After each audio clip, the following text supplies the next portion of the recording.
Hello, everyone, and welcome back to another episode on a mother's journey to holistic health and healing. So happy you're here. Today's gonna be a solo episode for me, so it's kind of strange seeing myself talk in camera in this way alone, even though I'm with somebody, but this time it's just me. So it just feels very different, very strange.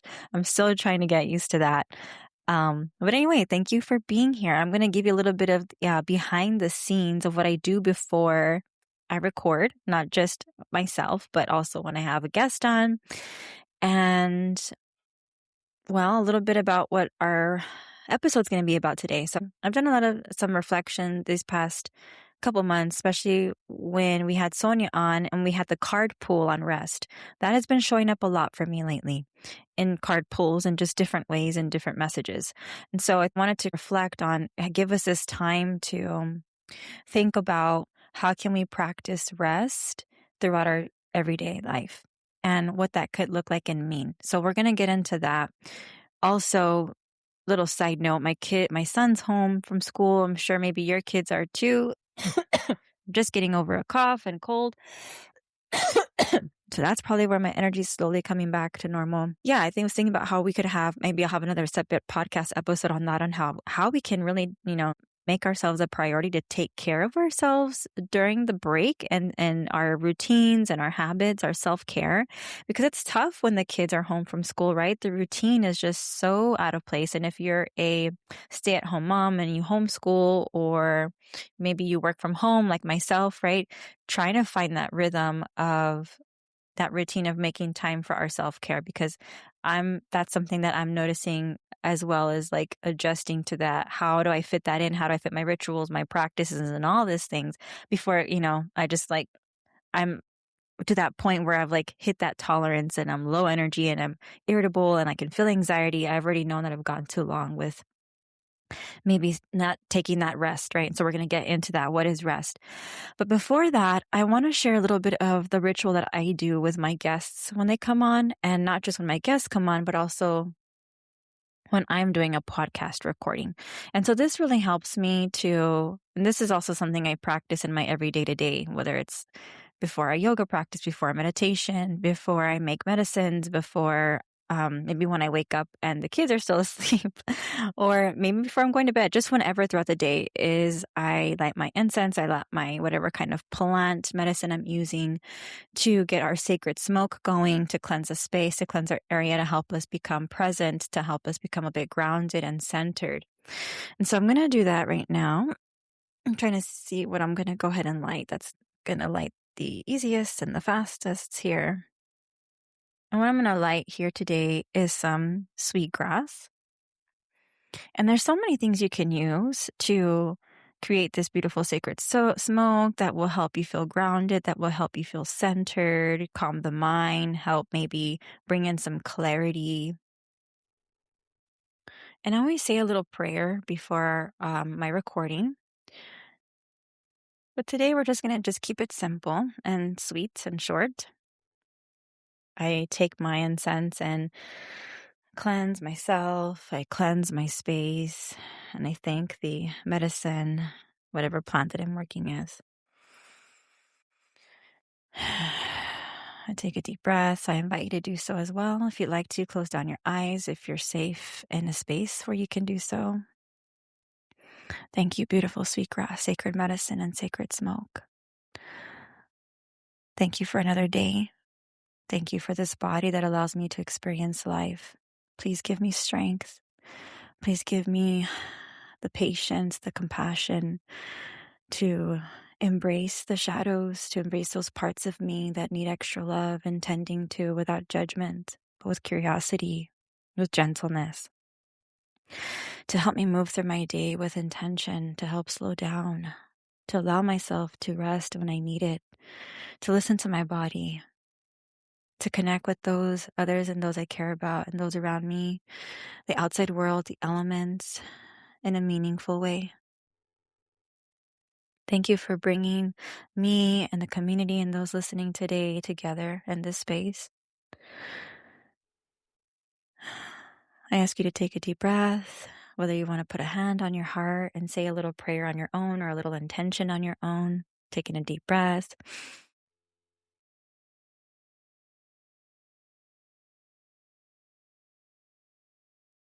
Thank you for this moment. Thank you for this day. Thank you for my home, for the waters, for our plants, for our trees, for our sun, for our families, and for spirit, the ones that guide us to wholeness, to helping us remember our wholeness, our inner light within, our divine being, our divine soul within, and to remember to help us to come back to that each day. Thank you, thank you, thank you. As above, so below. Amen. And if your eyes were closed, I welcome you to open your eyes.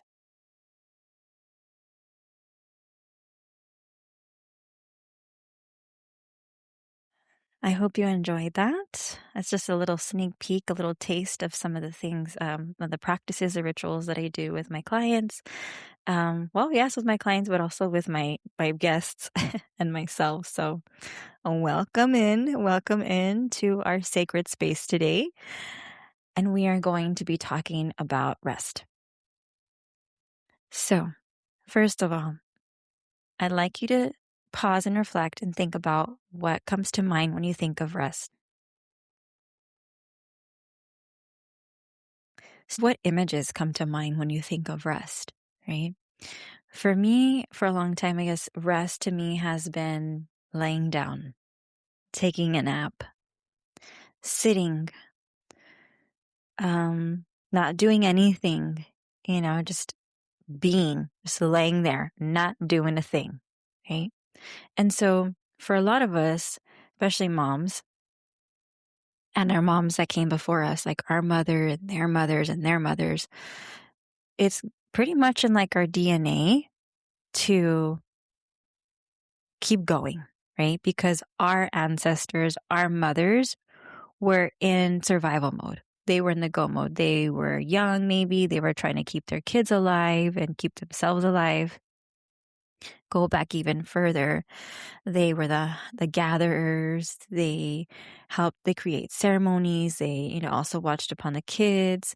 They did a lot of farm work, weaving baskets, making clothing, like going back into those ancestral indigenous times, our ancestors back in those times, they did a lot. They were, they were always on the go as well and in that survival mode. But something inside me always tells me as well, that's not always how they operated, right? They had a lot of wisdom. They slowed down. Of course, it was a different time back then. Nowadays, we have so much stimulation, so many other priorities. It looks a lot different. And so I felt they knew when to take those moments of pause and rest. And so now, fast forward into so many centuries later, and a fast-paced world, and where doing more is quote unquote better, or, productivity is a sign of your worth, your self-worth, how much you do, how much you make. Yeah, how much you sell, how much you earn, right? That's not associated with rest, right? It's more like action and doing. And also,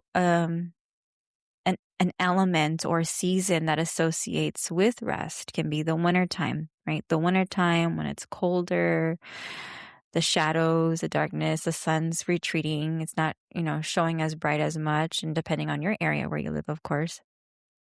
So it's also a time of reflection, of time of slowing down. And there's not much work to be done on the farms, right? Like, for example, as our ancestors did. And so, it's more about hunting and other ways of survival. So bringing it back into the present moment where we are today and reflecting, what can rest look like to me now? And how does that feel in my body? Because oftentimes, going back to what I said earlier, what I was getting to was we are so used to being on the go and doing one thing after the next. Like yesterday, my husband's like, I was like, change the channel. I don't want to watch baseball right now. Let's put this on, and he's like, what for? You're not even going to be watching it. You're going to be sitting here for like 5 minutes and you're going to get up and do something else.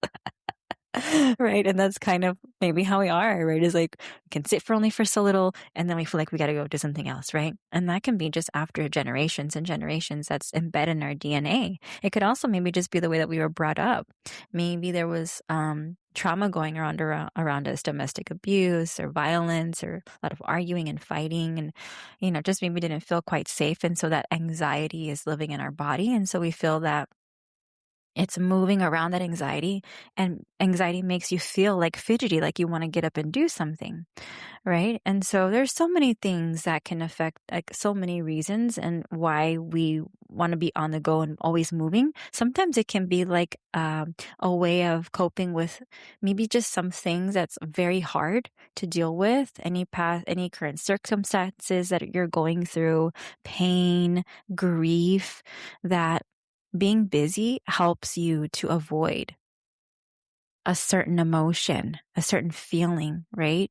Let's say you lost somebody that you're just so close and dear to you, that you loved, and they've passed on. And the thought of them being not present in the physical is just unbearable. So we keep ourselves busy, and or through other ways, like maybe alcohol or food or drugs or any kind of forms of addiction that bring that dopamine, that serotonin hit. And in that way, it's kind of doing the same thing. It's kind of doing that same thing when we feel the pain, when we feel the discomfort, when we feel the grief. It's uncomfortable. We don't want to go there. So what do? We do something else to distract ourselves with, right? And I'm not saying that's a bad thing. It's not a bad thing. However, if we continue to push those emotions and hide them and push them down and push them down and push them down, that's when over time it has an effect on our well-being, on our spirit, on our physical health, our organs, our adrenals, our mental health, right? It can impact us in a whole person way. And how do we like still function as a mom and, deal with those feelings also at the same time when we don't want to be in that space for such a long time? And we talked a little bit about this with Roxy in one of my previous episodes.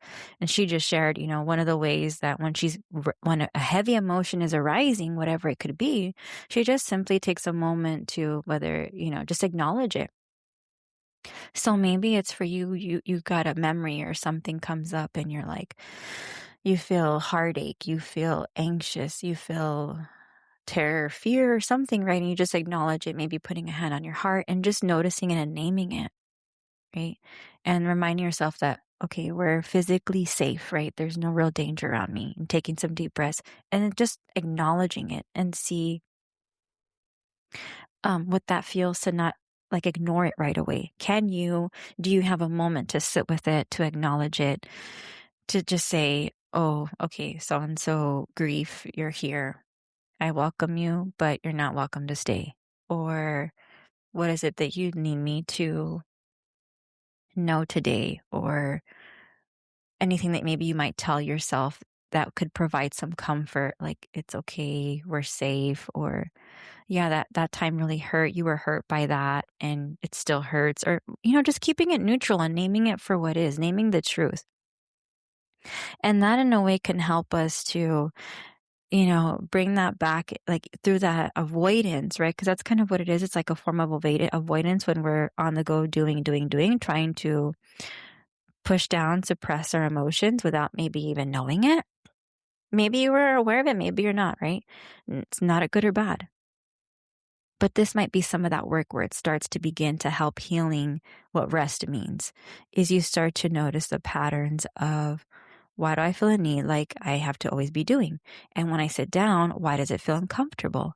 Why do I feel guilty? Or why do I feel ashamed? Or why do I feel like, I'm worthless or anything like that, right? Because in client sessions, that's something that clients have shared with me, other mothers, if they're not cleaning or if they're not cooking or doing something, then they're quote unquote worthless. And this could be from their childhood, maybe their father telling their mother or someone they knew in the home space that there was some kind of verbal abuse, or maybe to you as well as a child. And we carry these things in our body, and it's stored in our body, these emotions, and they can come up and show up in different ways. So just some food for thought on that is to noticing, how do you feel when you sit down and take a breather after, cleaning the house and vacuuming, before you give yourself permission to read a book, watch a show? I'm still working through that, And so here's where we come into redefining rest. Sonia put it in such great words on our podcast episode. So think of restorative, and rest is that first part of the word. So restorative can mean different things, like you're restoring your energy. I also think of replenish, or just restore for short, right? Replenish, refill, revitalize, re-energize. All of those words can also mean rest. Because when we are doing those things, what happens to our energy levels after, or our mood, right? So if we're in a period of feeling anxious or just physical exhaustion, you're just physically tired, or maybe mentally tired, right? Maybe your brain needs rest because you're having so much thoughts in your head. I've had this past month or two, I've had a lot of mental chatter and mental clutter that has manifested in anxiety and doubt, self-doubt, and kind of, I guess, fear of judgment and things like that. So for me, I've noticed that when I'm in my head a lot of thinking, that's how it manifests. And it depends also on the kind of thoughts that I'm having, right? Which is also draining on the physical body when you're feeling that anxiety, when you're feeling like unworthy, you're not good enough, like that's draining on your physical body. That's draining on your spirit too, because it brings your mood down. You're not shining your light as bright. It's just kind of dull. I see it. I sense it in a dull sense, like the energy that you're putting out, right? And so when we had that conversation with Sonia, and she put in that perspective, it's I had my own, definition of what rest is. And it's like reading a book, my meditation, gentle movement, things like that. But it could also, when you look at it in a different way and you think about, oh, well, rest could mean something that I do that brings me energy, right? Or that brings me joy, right? Because maybe you're resting your mind to, I don't know, play a game with your kids or something, or dance or playing music or something like that, right? That could be a form of rest because you're resting maybe your mind, right? And engaging other parts of your senses and your body. Maybe it really is a physical rest where you're like, okay, maybe you're into weightlifting or something, or high intensity exercise. And for you, it's like taking a more form of gentle movement, maybe going, or even just taking it down a notch on the intensity of the gym. Maybe you're doing a more of a quote unquote lighter workout and seeing how that feels, right? Because what I've noticed is that when we feel overwhelmed or anxiety, burned out, fatigued, the thought of going out to doing a workout, especially if it's a high intense one, is just unrealistic. So then we pause and we think and we ask ourselves, okay, take a deep breath, close my eyes. Maybe put your hand on your womb space, on your belly, and one on your heart to connect with your body. So I invite you to try this now if you're able to.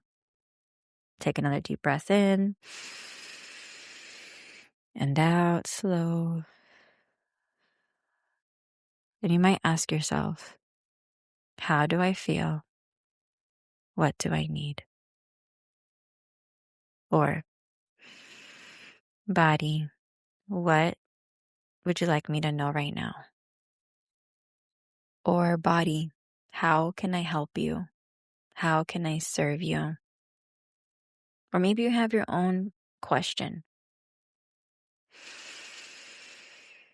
Taking a few moments to ask several times in a gentle way, how do I feel?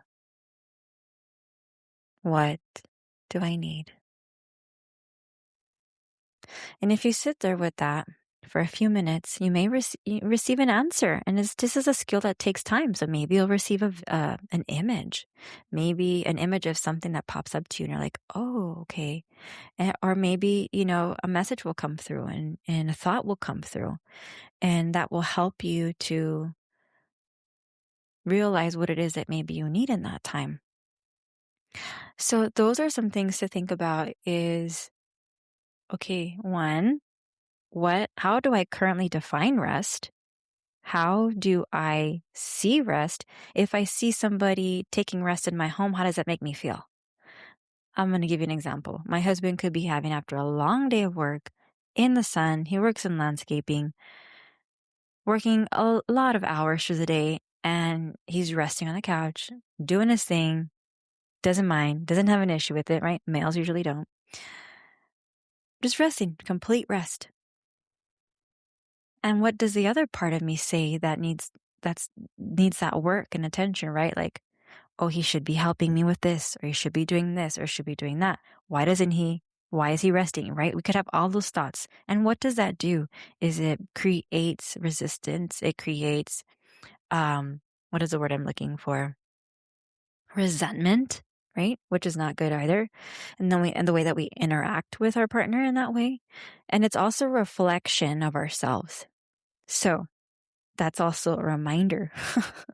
That's also a lesson, is how do I feel when I see others resting?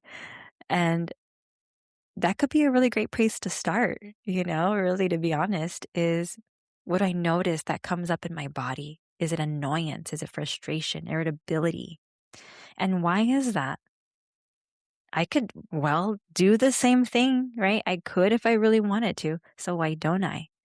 Right? So kind of just thinking about letting go of maybe certain rules that you have or expectations, and breaking that down into little small steps. I see it as like a ladder. Like we're not fully jumping from the bottom to the top. We're not climbing it so fast. We're taking little small steps up the ladder. So like, let's say you've got on the list to clean, and you were going to vacuum, and you were going to cook dinner and do the laundry. Like, what's one of those things that you could wait off until another time? Or what could you get started at least? Like maybe it's put the clothes in the wash and put them in the dryer, fold them another time. Maybe it's like doing some of the prep for the dinner, sitting down for a little bit, or doing something that brings you joy, and then going back and continuing the meal. Or maybe it's prepping it ahead of time, crock pot meal. I don't know, right? So this is where working with one-to-one as a coach like myself can really help break down those details, is helping you to like not have to think about all of that. But those are some ways that we can introduce, like letting go some of the load, I would say. And by letting go of the load, that's also a form of rest, right? Is because that's helping us to restore. Remember, rest is a form of restoring, replenishing, revitalizing, re-energizing ourselves. Like putting gas in our tank again. So think about what helps you fuel your tank. What gives you that boost of energy, that natural dopamine and serotonin, that pure joy, right? This morning, it was just a simple thing of my coffee. I didn't have it yesterday, but my husband makes the best coffee. And when I smelled it and when I drank it, it brought this huge smile to my face. I sent him a thank you, because he makes it with such love and intention. It was as simple as like standing in front of the morning sun and just thanking the sun, and my incense and lighting that, and just my prayer of gratitude that brought me that joy for the morning. Simple little things. It could be a beautiful, like a hug, like a nice hug of cuddles from your little ones, or even a bite of a certain food, or I don't know. Think about it for you. Think about it for yourself. Think about, I would say for your homework, if you want to call it, or reflection, is to, if you want to write it down, which would be great, or mental note or voice note. Think about what recharges you. What refills you up? What fills you up? And make a list and see out of all of those things, how can you incorporate them and practice them on a daily basis? Depending on what you have the capacity for, right? Because some days we're going to be super low energy, and the most we can do is, I don't know, maybe make a cup of tea and take a nap, or maybe just take some pauses in between the day of cleaning to just sit, or not going to the gym, or going for a walk instead, or sitting and talking with somebody on the phone that you haven't talked to in a long time, right? That you love their company and enjoy their company, or reading a book or learning something, right? Again, coming back to that practice and ask yourself, how do I feel? What do I need? And then you have your list of all the things that lift you up, that replenish your energy. And one of the other ones for me is making medicines. I spent a lot of the time yesterday. Yes, it was kind of exhausting at the end, but today, coming to my homemade our face cream and some other medicines that I made, really also brought joy to me. And I know what? I woke up like really tired in the morning. I was like, geez, I'm really like going something. My body is like, my energy is shifting. I've been waking up tired a lot lately in the mornings.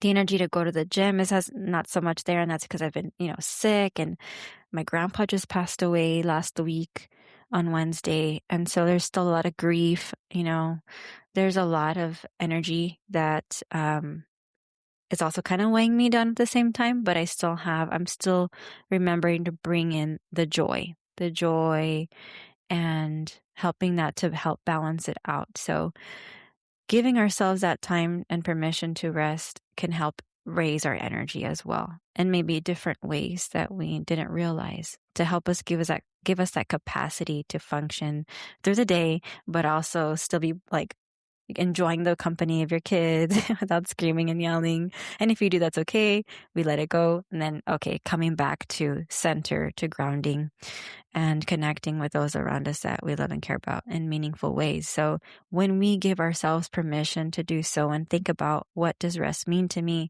Restoring my energy, what helps me replenish, what helps me restore? Because at the end of the day, when we put those things into practice, you'll notice how much of a big difference that is, how much of an impact it has on you mentally, emotionally, physically, energetically, all of it, how you sleep, all of that. So I just wanted to share that for today. I'm going to go ahead and wrap up this episode because I have a client right now. But I would love to hear in an email, or tag me on Instagram. Don't forget to like, share, and subscribe to the podcast. Share it with any other mamas who you feel could use it. I'd really appreciate it if you could leave a review. That helps the podcast grow as well. And give yourself some time to pause and reflect. How do I think about rest? And what do I feel when I see others resting? What does that make me feel inside? Oh, that's kind of strange, right?